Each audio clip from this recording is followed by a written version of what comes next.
تعالوا دردش معاكم دردشة آخر الليل كده شوية.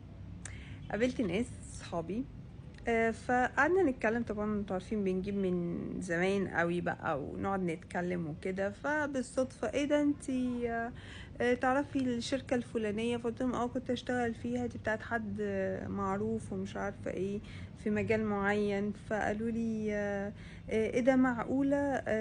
تعرفيهم منين؟ دي الشركة دي. قفلت له كنت يعني كنت اشتغل معاهم، بس يعني خلاص الموضوع منفعش وكده. فقالوا لي طيب انت عرفتي ان هم اصلا قفلوا ليه؟ ده البوليس طب عليهم وما كانش احسن حاجة اللي كانوا بيعملوه في الشركة. فالفكرة انهم كانوا بيشربوا في الشركة، يعني كانوا حاجات كده. وانا سمعت الموضوع ده فخلاص الموضوع بالنسبة لي مش هشتغل في المكان ده. فقلت لهم تمام. المهم الفكرة بقى ان الموضوع ده بقاله سنين كتير، سنين. اوكي، فتخيلوا ان سنين وتلاقي ناس فاكراه، وتلاقي ناس يقولك الشركة الفلانية في المكان الفلاني كان بيحصل فيها كذا وكذا وكذا. اوكي، فالناس اللي بتشتغل وربنا بيرزقها بفلوس وبتفتح شركة او بتفتح بيزنس وبيكون معاها يعني هدية كده من عند ربنا ان هم يحافظوا على شغلهم ده، ليه تنجسوا المكان اللي انتوا بتسترزقوا منه؟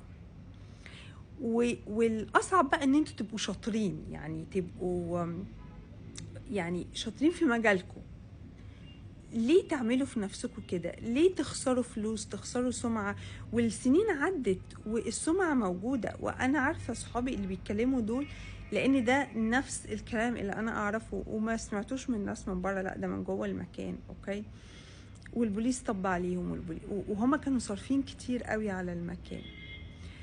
ربنا بيدي فرصة مرة واتنين وعشرة علشان الواحد يتستر ويرجع عن الحاجة اللي هو بيعملها، لكن خلاص ربنا سترك مرة واتنين وعشرة وانت متعلمتش الدرس، فالموضوع هيتعرف عشان تتعلم الدرس وما تكررش ده تاني.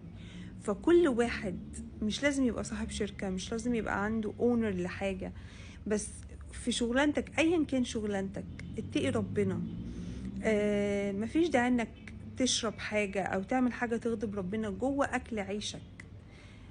ما تعملش بيبي في الطبق اللي بتاكل منه، هي بيقولوها كده. تمام، فاتقي ربنا في اكل عيشك في المكان اللي بتشتغل فيه علشان ربنا يحافظ لك على رزقك.